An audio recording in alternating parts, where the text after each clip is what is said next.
All right, all right. Welcome back to another episode of the Behind the Back podcast. We are your hosts. I'm Marcos Conan Negron, and beside me here, as always, is Ben, the Jet Reds. Ben, how you doing, brother? I'm doing okay. Both our teams are officially back in action, and we got a lot to talk about. We're gonna try and do it as in detail as we can, but we're gonna keep it a little condensed today.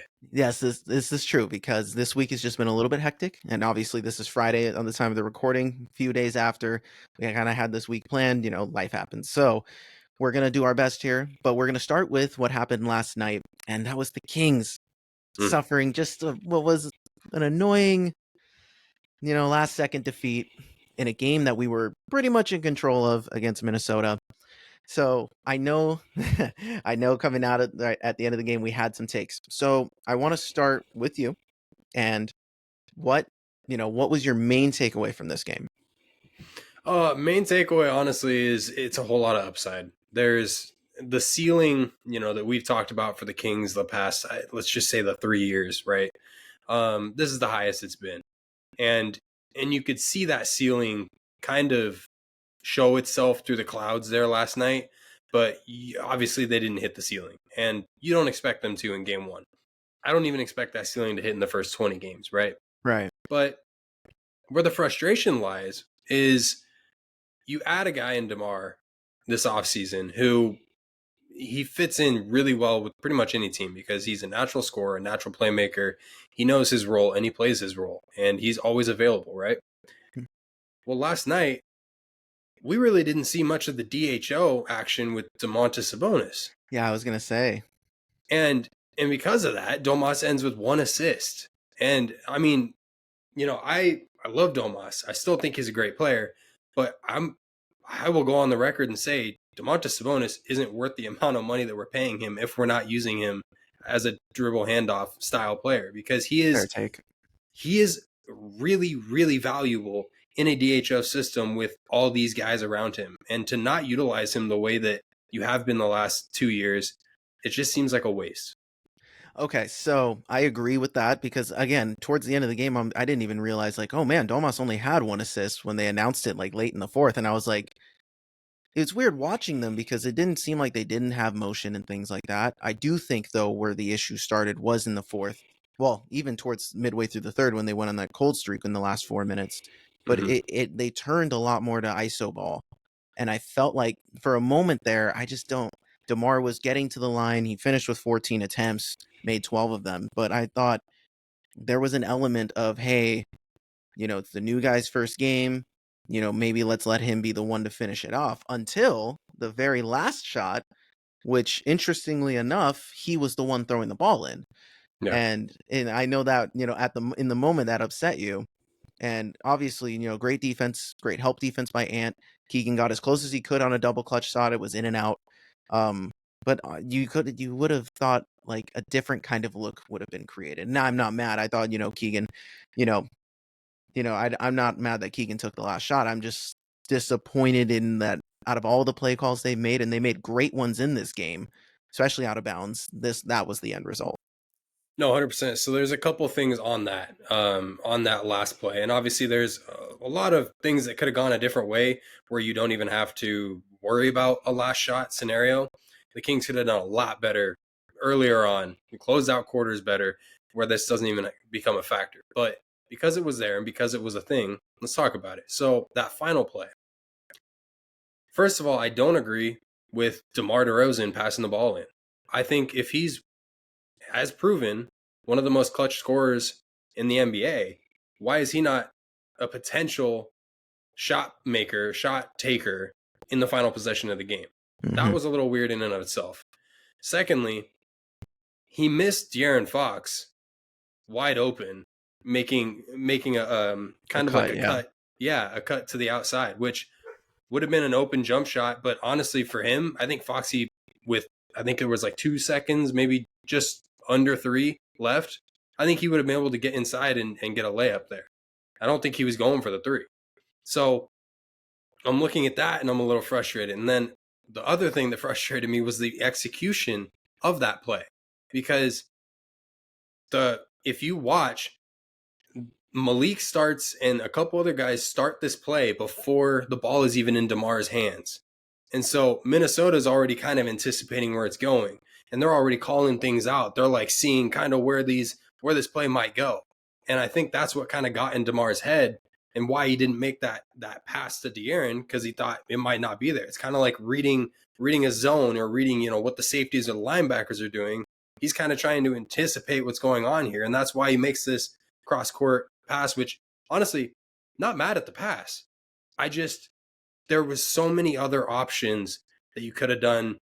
You could have drawn up a better play. You could have executed that play better. Like it felt like you played a really good game, a really solid opening game with a lot of guys coming back from injury, with a brand new guy for a system that he hasn't been a part of, brand new roles, yada, yada, yada. You played a really good game and then just couldn't finish it.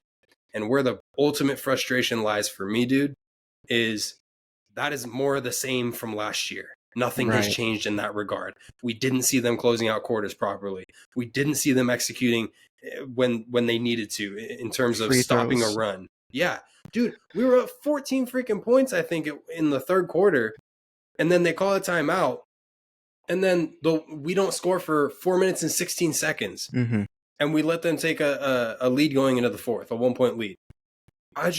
And that kind of stuff bothered me because it was what we've seen all last year. And I'm wondering and hoping that if the Kings can actually, snap a lot of those bad habits we saw last year. I think that's a product of, again, like you mentioned, they're reintegrating these guys, Kevin and Trey, playing their first minutes since preseason. They didn't play all preseason.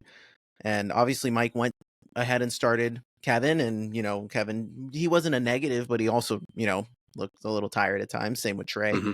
But Trey did this last year where he didn't start the beginning of last year, and then he came in later, and it took him like 3 or 4 games to find his groove too. So despite all of those little things that these guys are trying to figure out on the fly with DeMar and with these lineups that they're readjusting to, I thought that the energy that they played with was great. And despite them having all this energy, I thought that they did the little things well. Like Keegan had 13 boards in this game, 12 boards in this game. Mm-hmm. So I thought he played really well in just contesting and never giving up and getting us a few offensive rebounds. Domas was owning Gobert down low.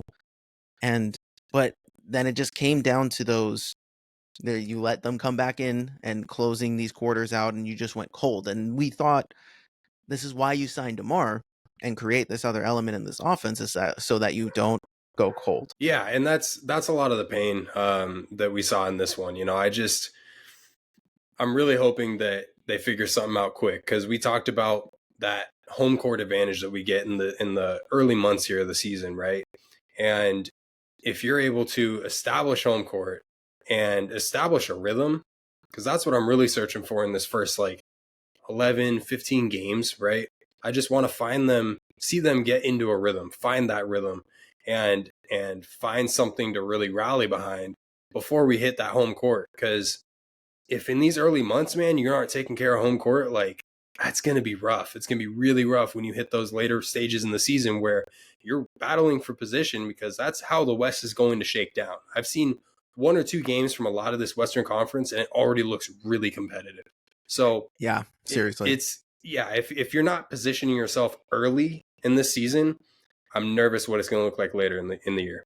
Yeah, I think, again, with all these guys being added back in and them just getting used to each other, I'm kind of doing my best not to overreact and to try to give them at least 5 games. If we're coming out and just, I'm feeling good about the Lakers game because they're going to be playing tonight against Phoenix, so they're going on a back-to-back. I know it's early and guys are fresh, but that's still annoying, and so that gives us an advantage against a team that hasn't beaten us in 2 years. So I think that's, that gives us an advantage going into tomorrow.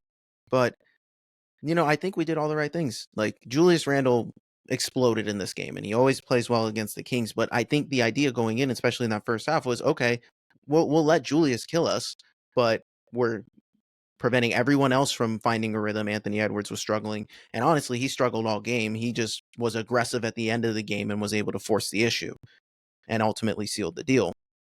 But it just felt like, again, I feel good about this loss in a way that we played really well for the majority of the game, and it didn't feel like it felt like there was slightly less mistakes, but still some bugaboos that we still need to shake off. And I know Fox bumped his knee with DiVincenzo and towards the end there, and that kind of got in his way because he in the third he was really pushing and getting to the rim. And I wish that we had. It just didn't seem like he did enough of that in this game. Um, it just felt like a lot of deferring for DeMar in his first game. And I feel like as the year goes on, that's going to calm down a bit and spread out to all the guys. And yeah, I agree with that. And it really is just a matter of time before these guys kind of settle into it. And I think that the dribble handoff we're going to see a lot more of. I think this was a good way for them to find a rhythm because you got to see some ISO plays, and you got to see what DeMar is capable of doing. And I would like to see a lot of that. He went foul searching at one point. I would rather see him do that when we need some points to stop a run. Like that's the time to Right. do it. And I'm not saying that he was picking the wrong times to do it or anything, but he's not really sure exactly when to be searching for that yet. And when he was going after those fouls, probably didn't need to do it. I do want to say, he came on a post game last night, DeMar DeRozan, and I'm gonna quote him here. He said, "We played well, we defended well. They only hurt us when we hurt ourselves and gave them open shots. As long as we limit that moment, that stretch that we had in the third quarter, we pull out a victory. But like I said, it's a great learning experience." And I think he's 100% right. I think this was a really good game for them to learn. I mean, you're learning from a team who just made a trip to the Western Conference Finals and had a damn good shot at making it to the finals. Mm-hmm. So that's not a bad team. Anthony Edwards, Julius Randle, Rudy Gobert, like there's dudes up and down that roster that at any given time can give you a lot of work. And so this was a good test for them. I think one last thing I want to highlight that is an extreme negative. This is 3-pointers by defender for the coverage last night. So, okay. So to kind of explain that, the Timberwolves on tight coverage shot 3 of 7 from 3-point. On open coverage, they were 8 of 19. Here's the scary one. On wide open coverage, they were 9 of 24. They had 24 wide open threes. We're lucky. Yeah. In a lot of ways that we were in that game. If you're letting any team get 24 wide open threes, look at the Warriors right now with freaking Buddy Hield and Steph. Like if you give those guys 18 wide open threes, they're probably making 15 of them. Yeah. So that's something that they really need to tighten up on and that's something that we saw last year too. Guys like playing Sacramento because you get wide open looks. Yeah, and it's funny, they mentioned multiple times that like Julius Randle loves playing in Golden 1 and Anthony Edwards loves playing in Golden 1. It's funny. It feels like and it comes down to like, the 3-point shooting defense was a little bit of an issue. And it feels like because it looked like we were pressing them a bunch. Like we were getting up in their grill early, and then anytime they broke it down, they were able to find an open shot. But anytime the pressure kind of won and we were doubling Anthony, they weren't able to get some of that pressure. So it's like I feel like defensively we might end up giving up a lot of 3-point attempts because we're going to try and muddy up the picture because we don't have many true defenders. So it has to be kind of a team defense thing, get deflections, try to mess up the play a little bit and hope that, if someone is wide open, you recover. But is that sustainable? I don't know. We only really saw this kind of defense for a couple month period last year. And again, it didn't really translate to wins, although our defense played better because our offense stalled. So I saw more of the same. We were playing really good until our offense stalled, even when they were hitting threes because we were matching them. And then once we stopped and went cold for 4 minutes, it became a totally different game. Because in the fourth quarter, we only got outscored by 1 point. It wasn't like they made this rally in the fourth. It was the third when we let them come back when we had a big lead. And that's the part where I'm confident. I'm like, okay, this team can maintain this team can get a lead on a really good team. But they got to close it out. And that's something we have to monitor as the year goes on. And hopefully we're put in more of those spots, because we saw instances like DeMar got to the line. Yeah, he was a little off in the fourth, but he still made plays.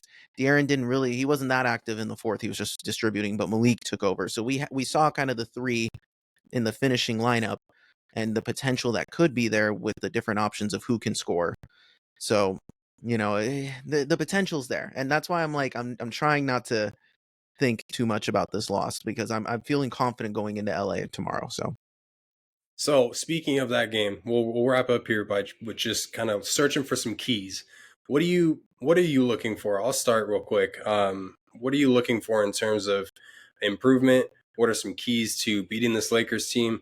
For me, it's honestly just getting back to that DHO, because if you can bring Anthony Davis up towards the top of the key with Domas, where he's forced to play tighter on him, and you can get some switches, this Lakers team is not going to be able to keep up with you. They're coming off that back-to-back.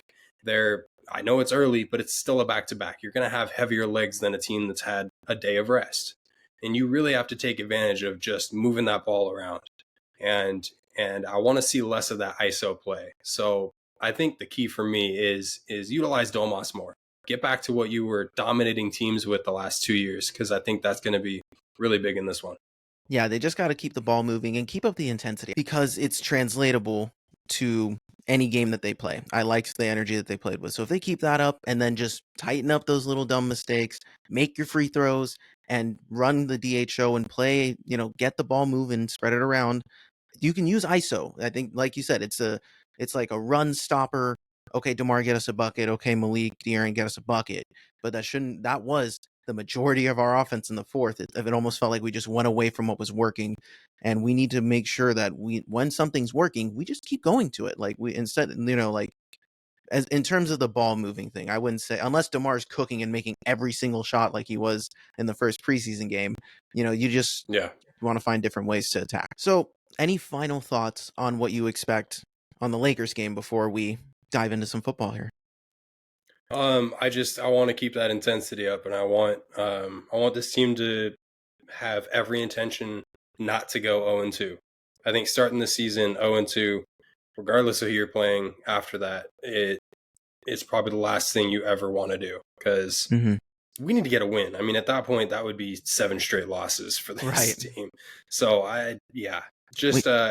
play your hardest and get that win. We need to light the beam, dude. It's been a minute. This beam needs to get lit. Like, the city needs it. It needs a win. And because the preseason win, the losses count when you keep losing in the regular season. So this team needs to win together first, so then they can build off of that. So we'll see. Hopefully they can put it all together. So let's transfer over here to some football. I had a great week. Ben didn't. So if you want to listen to our post games, they're up on our feed. So with me being on a positive scope, I think we'll save the positivity for after. Ben, the Niners suffered a really tough loss, and it was kind of over before it started. And the Niners were in it, but I'm going to let you take it away. Describe what you thought your takeaways was from this loss. Well, I mean, you said it best right there at the beginning. With it was kind of over before it started. Wide receiver 1, 2, and 3 were out, bro. I say that. We still had Brandon Aiyuk, but going into the game, wide receiver 1, Juwan Jennings, yeah, I said it.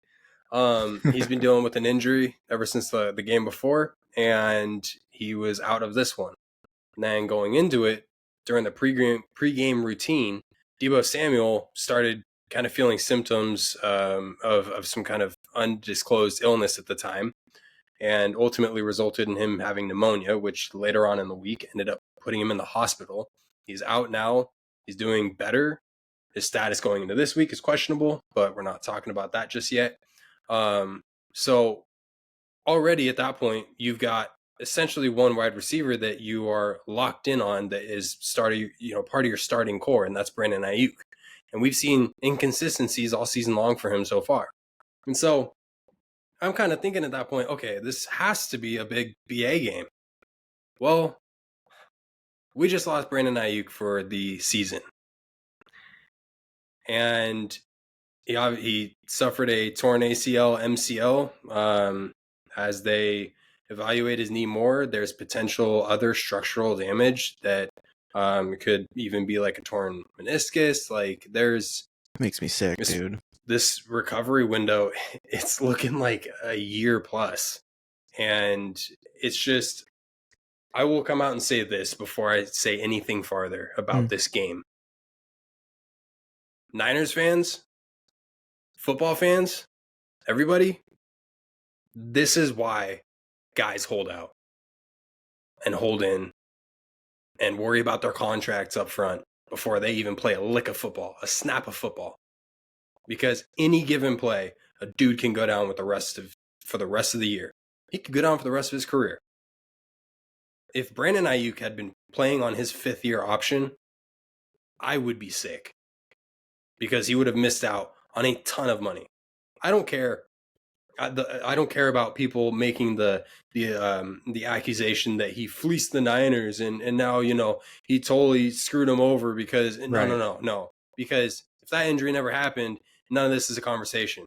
And if this injury happened and he's playing on his 5th year, we would feel sick because we would feel like this guy just lost a ton of money. Yeah. So this is why players hold out. This was an eye-opening experience for me, honestly, because I saw it now from the other side of it, where it's a dude that I've been advocating for a number of years. This whole holdout thing pissed me off. I talked about it all off season long. It drove me nuts. The vibes were down, yada, yada, yada.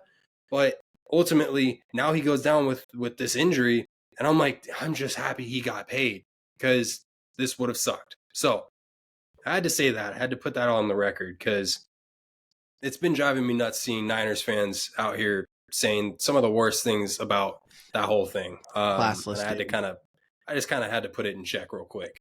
But going back to the game, Niners suffered a tough loss, and it's hard when you don't have your wide receiver 1, 2, or 3, right? Purdy played a terrible game, but he doesn't get reps with a lot of these wide receivers.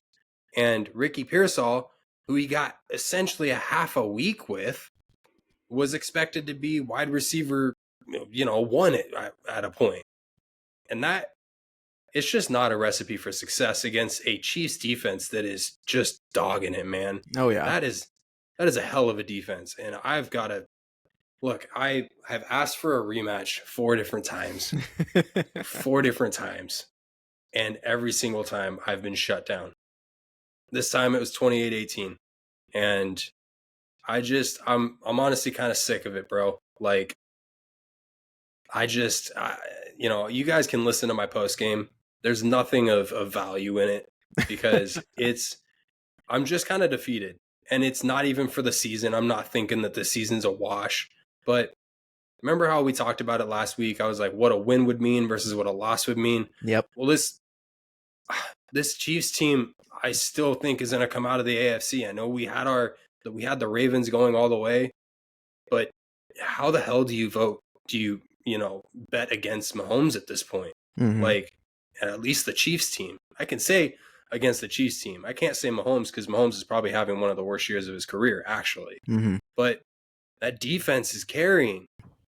And the supporting cast is doing a really good job. That next man up mentality, that's the best team in the league at it right now. Mm-hmm. They've been down so many guys, and they've continuously found ways to win. They're 6-0 for a reason. And now they have D-Hop. Straight up. So, yeah, and that pisses me off because I was looking at trade options going into this, this week when BA goes down. He was my number 1. Yeah. And then this happens. And once again, the Chiefs just beat the Niners to the punch. Like, it's frustrating. So D-Hop's off the table. I'm hoping you guys beat the Bengals because T. Higgins is probably my next option just as a rental, but get us through this year. He's questionable, so if he's out, we have a better shot. Yeah, 100%. I will kind of rattle off a couple more names too because I think we're going to make a move. If I look at the in-house receivers, you've got Chris Conley, who's technically BA's direct backup as the ex-receiver. I don't think that's sustainable. Ricky Pearsall, a little up in the air. He hasn't seen much action yet, right? Jacob Cowling, high on him. Just need to see a little more reps. But this is a team that you're trying to make a bowl run. Regardless of what your record is, your goal going into the year, and it hasn't changed, it's making it to the bowl. So I think they're going to make a move. And as far as a move, I want T. Higgins. Chris Olave from the Saints, he's on year 3 of his rookie contract, having a down year, but I think that's more to do with the run-heavy offense and system that they're leaning on. Garrett Wilson from the Jets might be a long shot, but I think he would fit in well. Jacoby Myers from the Raiders. Raiders are kind of a joke right now, so they could be making moves. Cooper Kupp is on the table, but the odds of the Rams actually making a move with the 49ers and making the 49ers better is very, very slim. Yeah. So there's options out there, man. I think the Niners will make a move. It's hard to see what that move is just yet, but yeah, man, just a frustrating week. Yeah, and for the trade deadline stuff, now that the league, this is the first year that it's moved a week back. So, it's after your bye week, the week 9 bye is that's when it closes. So, depending on the result of this week for the Niners, and for a lot of teams, actually, this week in particular is going to be signal the bells of, okay, are we buyers or are we sellers or are we standing pat? Like, what do we do here? And the Niners, like you said, aspirations are high, and there's still a feasible chance that if if the Niners make the playoffs, they are the team you don't want to face. And yeah, it was crappy. Like the whole KC game, it sucked because you're not. I understand Purdy played a bad game, but we saw how Jalen played when he didn't have AJ and Devontae. It's different, and you can't expect him to play hero ball, and it didn't seem like they were prepared for that moment, and that's partially on Kyle Shanahan too. Guys are open, but you got to adjust the scheme a little bit differently for 100%. when you got a different group out here. So I think, this 100%. weekend against Dallas, they're going to be a little more prepared, and we'll talk about that here in a second. But yeah, it was crappy, dude. Yeah, and that was a really good point too. That I'll kind of build off just before we transition here. You planned all week long to have Debo, who is 70% of your playbook, available to you. It's one thing if you knew he wasn't going to be there, but all the way up until an hour before the game, 2 hours before the game, you expected this dude to be playing with essentially just a little wrist injury that he was like, "Nah, I'm playing." Like, what are you talking about? So you had no expectation of not having him in your lineup at all. And so you go into this game against we call it a rivalry, but I don't know. It's not really back and forth. Rivalries are back and forth. I don't see much back and forth. You go into this game against this rematch that you want so badly, and all week long, all your preparation for it offensively is pretty much out the window. Yeah. Reset, restart, find something else. It sucks. Yeah, it's disappointing, dude. And that sucks because there's nothing you can do about it. And listen, the Chiefs are banged up too, but you still find ways to win, bro. Yeah. And that comes on coaching too, like 100%. Andy Reid coached an awesome game. Kyle Shanahan went away from his normal tendencies. There were opportunities that they should have went for. Maybe be a little more aggressive. It sucked. It was just an overall bad experience. And the score, it wasn't as close as the score made it seem at the end too. Mm-hmm. And there were opportunities there, but I feel bad. It was crappy, and it is a backbreaking loss because you guys are in a tough spot, especially with the Rams back to full strength, at least on the receiving terms. And, they got away with one against Minnesota. So now all of a sudden, you guys are 4th, right? Yep. So last in the division because you guys lost earlier in the season in the division. So it's kind of do or die time. So we'll talk about that. But do you have any final points on this game before we move on here? No, I'm done talking about it. It's perfect. Gross. Yeah, let's move on to the more positive side, flip side of things. Are we back? Are the Eagles back? I don't think so, but But it was exactly what I was hoping for the past 8 weeks. Is like, okay, can we get a good win where we just dominate people? And yeah, we beat up on the Giants, and the defense showed out, got 8 sacks on Jones. That was awesome. Gonna love it. This one I don't need to talk about too much because the only thing to talk about in this game of any value is Saquon absolutely owning MetLife and the Giants and having a one-of-a-kind game in his return. 176 yards, 17 carries. The dude was averaging 10 yards a carry. Broke out a 50-yarder, a 40-yarder, and a 35-yarder. You could tell how bad he wanted it and the team wanted it for him.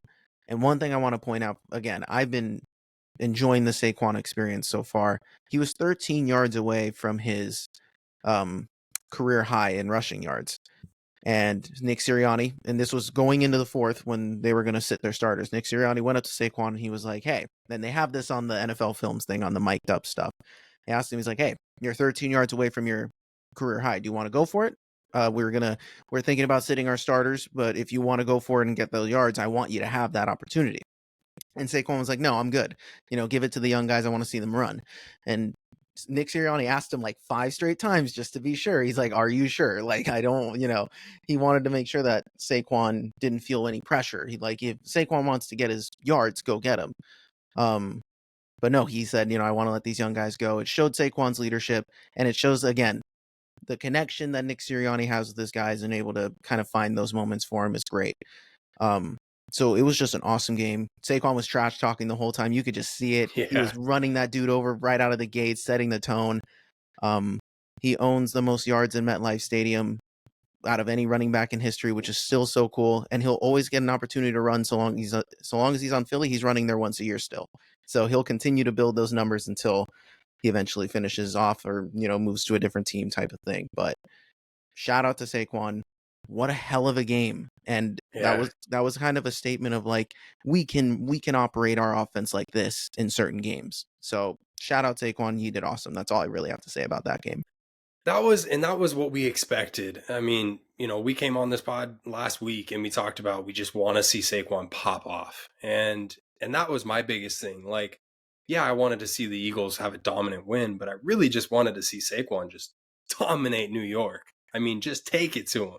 Mm-hmm. And it was everything I wanted to see him more. I mean, dude just ate the entire time. Seriously. And aura throughout that entire stadium. Like, everybody knew going into the game. Like, you saw that first run where he gets backed up like 3 or 4 yards. Mm-hmm. And he was mic'd up and he says like, I got that one out of the way, and then just takes off from there. Like, the rest of the game just eats up yards. And yeah, talking trash the whole time. I love it. That's the energy you need to bring when you're not just trying to make a statement on 1 week. You're trying to make a statement on a season. And this is the trajectory that he's on right now this year. Yeah, and he's third in the league in rushing right now, and that's coming off of a bye.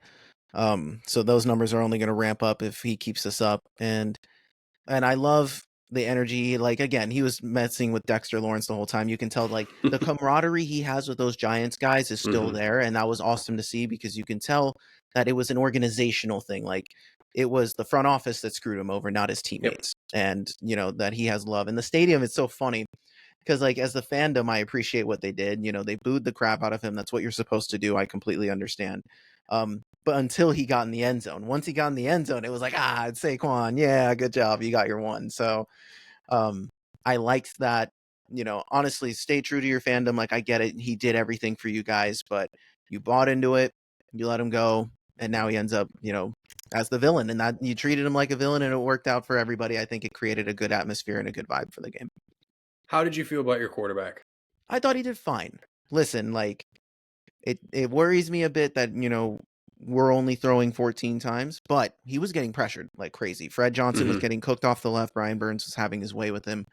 And that's going to be something that worries me in the coming weeks. We have tough matchups coming up, and we'll talk about that in terms of the defensive lines we're facing. But I thought for the throws he was in there, he only had like 114 yards, but he hit the throws that matters, and he kept drives going.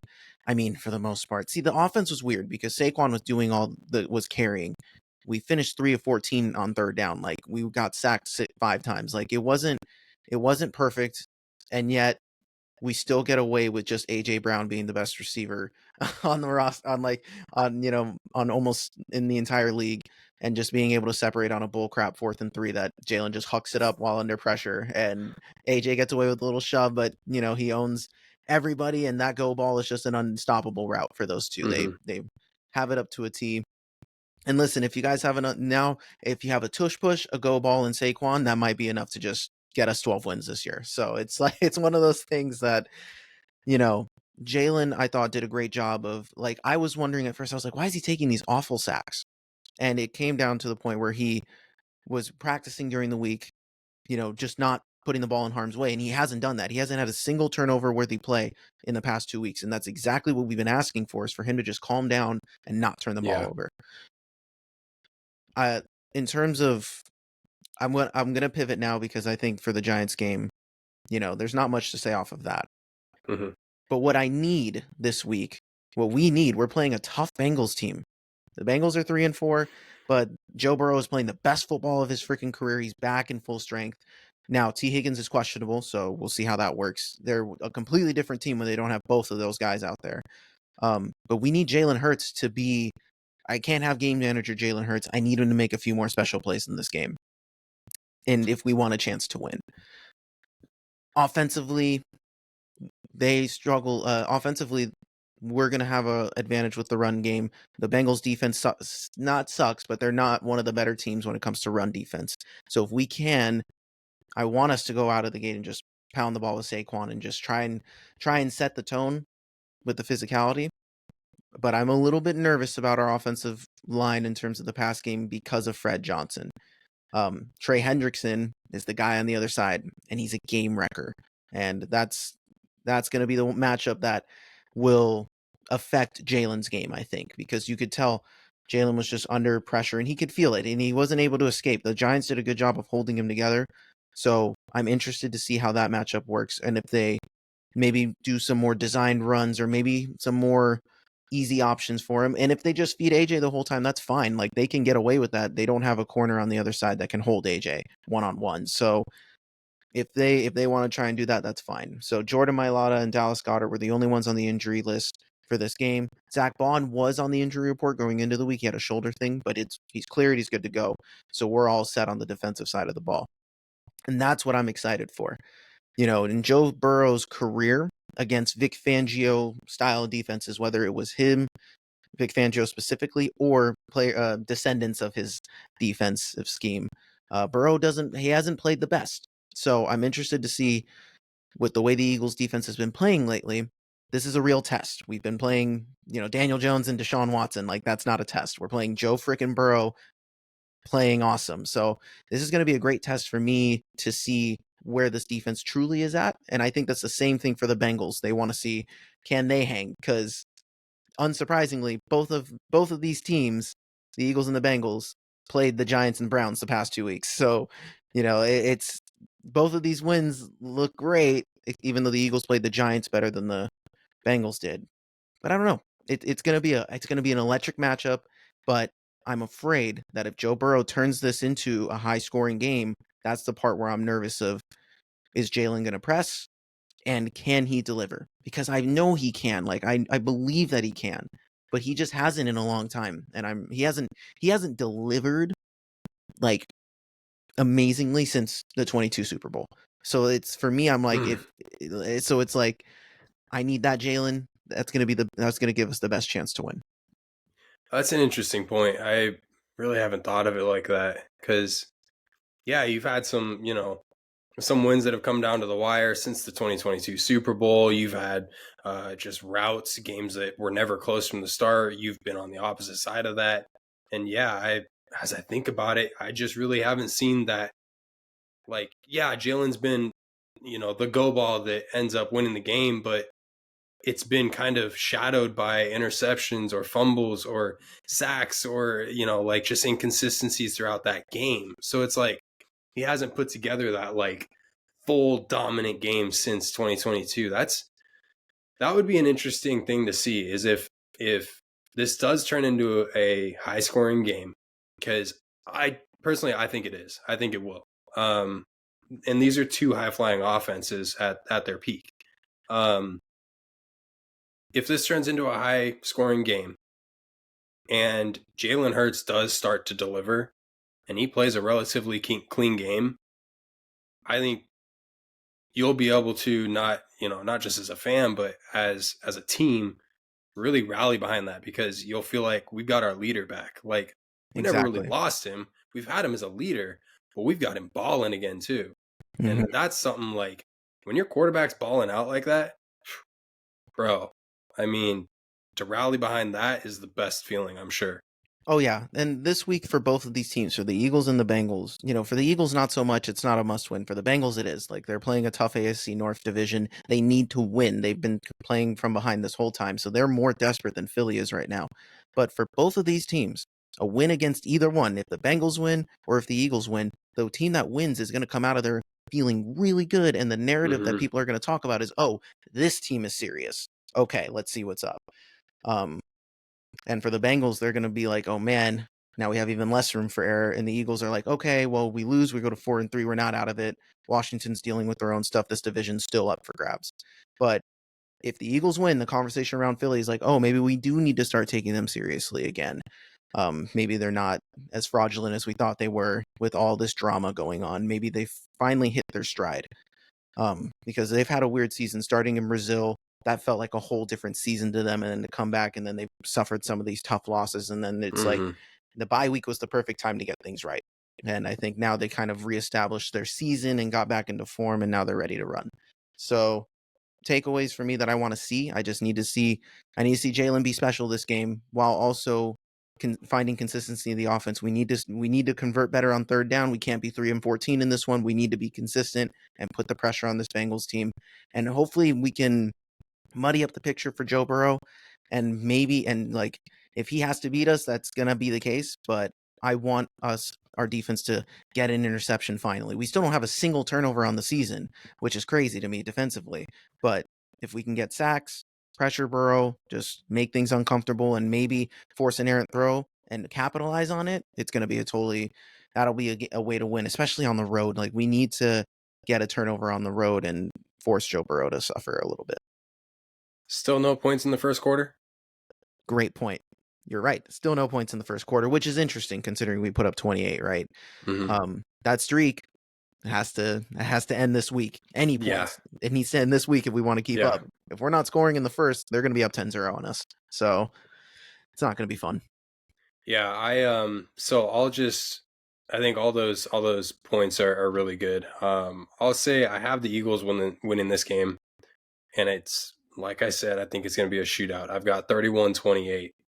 Okay, perfect. I had 31-27, so we're on the same wavelength here. Nice.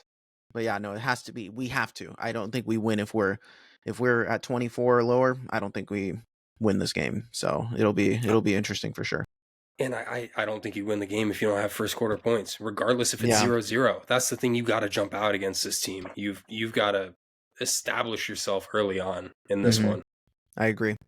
All right, so let's pivot on to the make it or break it game for not just the Niners, but for the Cowboys too. You guys are in a really weird, not similar position because the Cowboys' dysfunction is entirely self-created, and they've been looking like a zoo during their bye week. And have been surrounded by negative, awful headlines with Jerry Jones calling out Mike McCarthy's play calling and players calling out like, oh, we're tired of these fan tours, all this stuff. And Jerry's like, oh, it doesn't matter. Even if they complain to me, it doesn't matter. So whatever.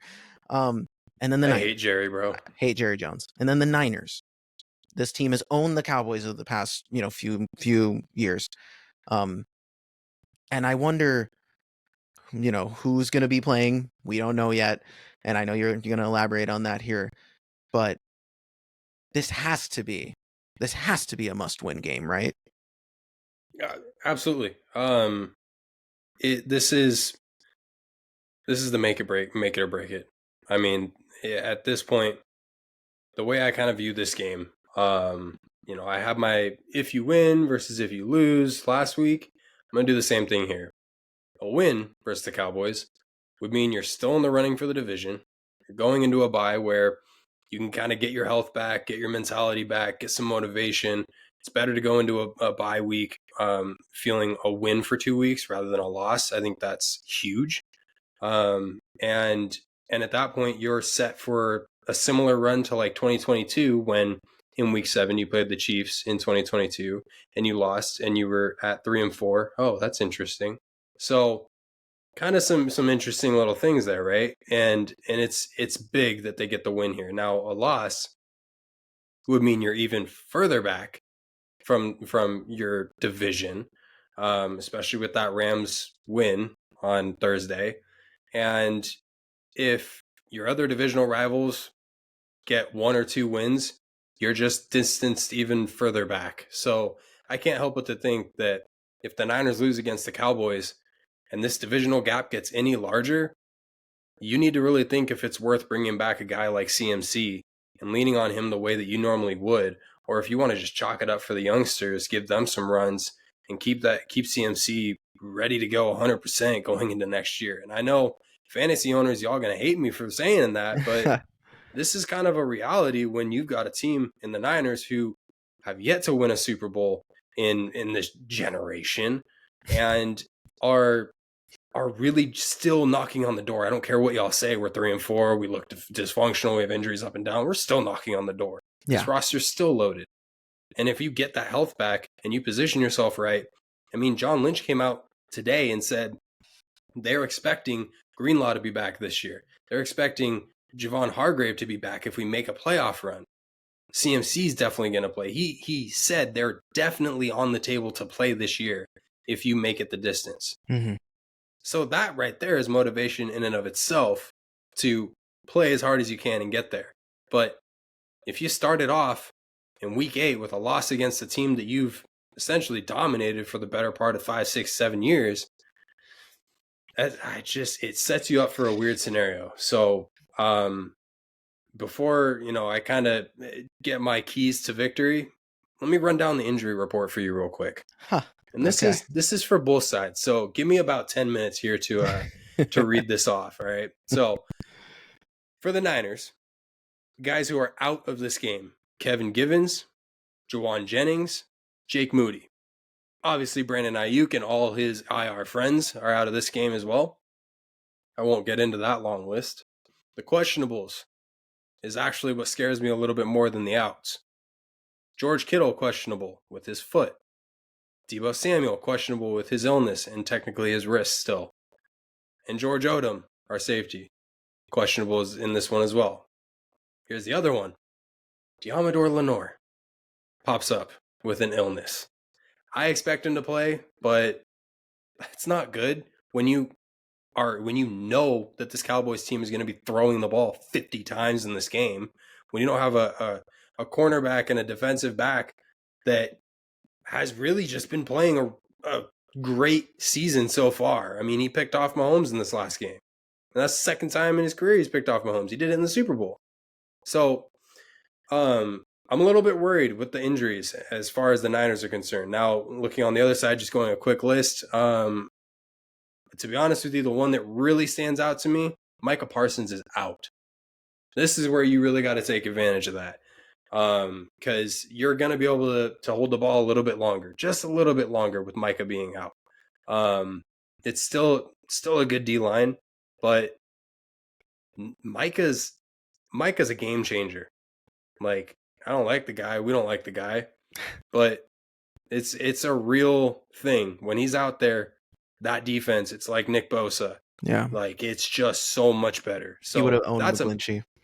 McGlinchey would have probably, if you took him out of the game, it wouldn't have made a difference. Like, that's the realistic, the advantage you have having a guy in Micah Parsons. So, out of this game for the Cowboys real quick.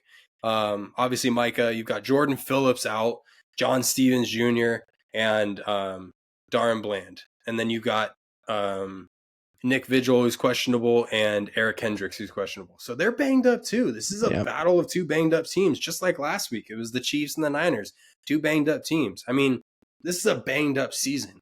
And I feel like I'm beating a dead horse when I say what I'm about to say.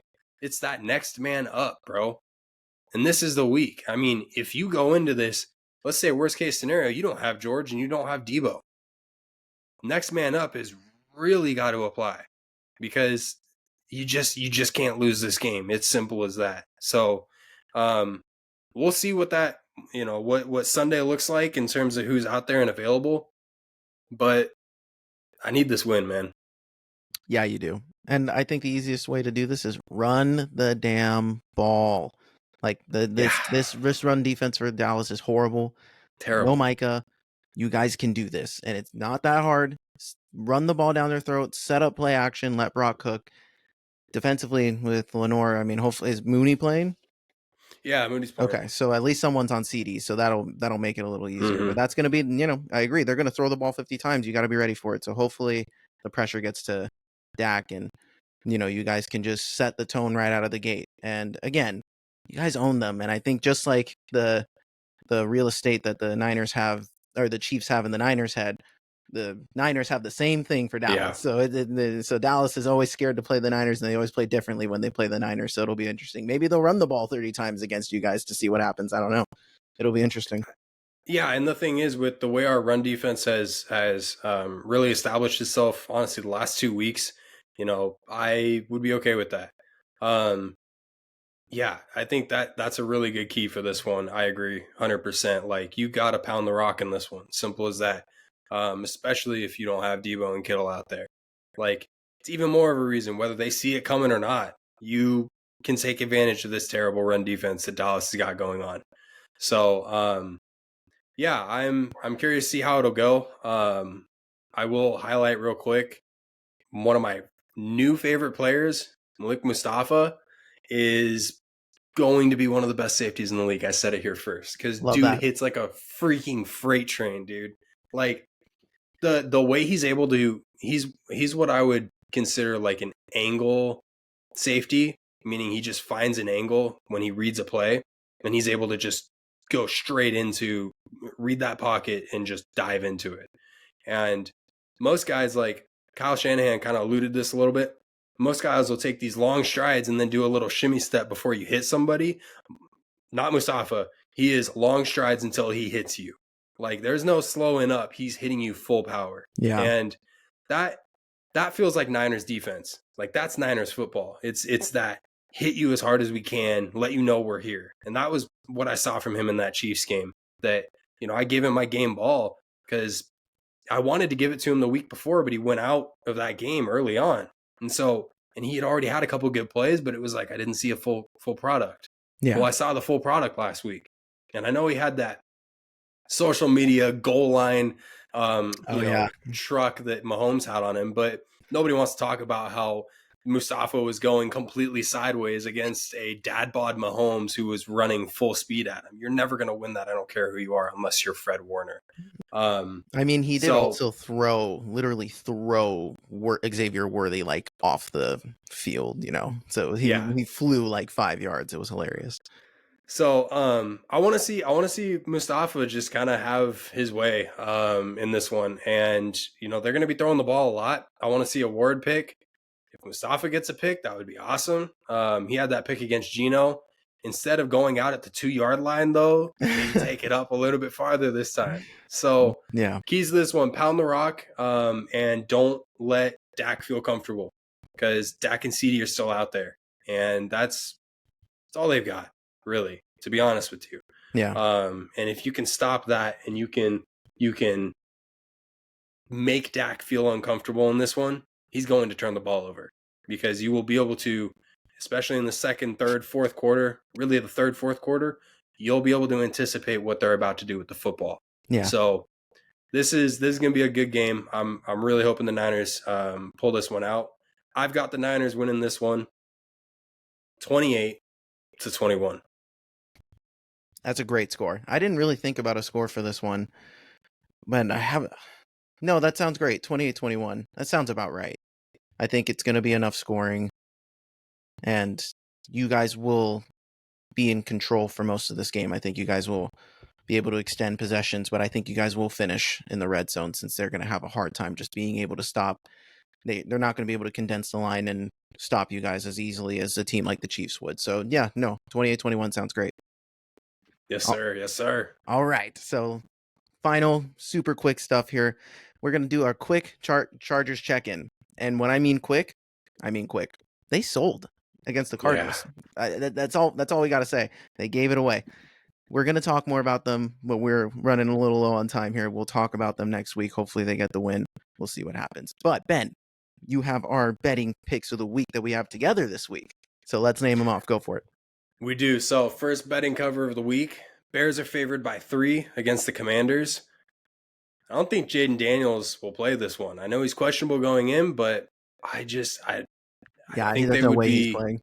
It would be a rush to put him back in this one. So I think the Bears are going to win this one pretty handily. Yeah, agreed. So second pick is Eagles versus Bengals. Bengals are favored by 3. It's a good pick. Eagles are going to win this one. Come on. On the road, baby. Yes, sir. Who But dey? they'll get the win. Chiefs versus Raiders is the last one. Chiefs are favored by 9.5. I actually have the Chiefs winning this one by Yeah, I was like about to say. 14. Yeah. Look, early on in the offseason, there was a whole thing where they made fun of Mahomes' voice, and they Yeah, done pissed him off. using a Kermit doll too, of all things. Yeah, like you done pissed them off, and he was like, just wait, I'll be there. Like, what are you doing against the team that you haven't beaten in years like that? Like, Yeah. not the smartest decision. So I think Patty and the boys will pop off in this one. Yeah, excellent picks. So that was great. Ben, do you have any final thoughts before we head out here? Bang bang Niner game. And let's light the freaking beam, please. Yeah, Like, dude. my goodness. Light the beam, fly Eagles fly, bang bang Niner gang. We got this. All right, y'all. This was episode 62 of the Behind the Back podcast. You can hit us up on any of our social medias that are listed up above. For all you audio listeners out there, all the links to the descriptions are down below. Please give us a like, subscribe, rate, follow, all that fun jazz. We love it and appreciate it as we grow each and every week with you guys. We love being here. So I am Marcos Conan. Beside me here, as always, is Benny the Jet. all right, y'all. We love y'all. We will talk to you next week. Peace. Peace.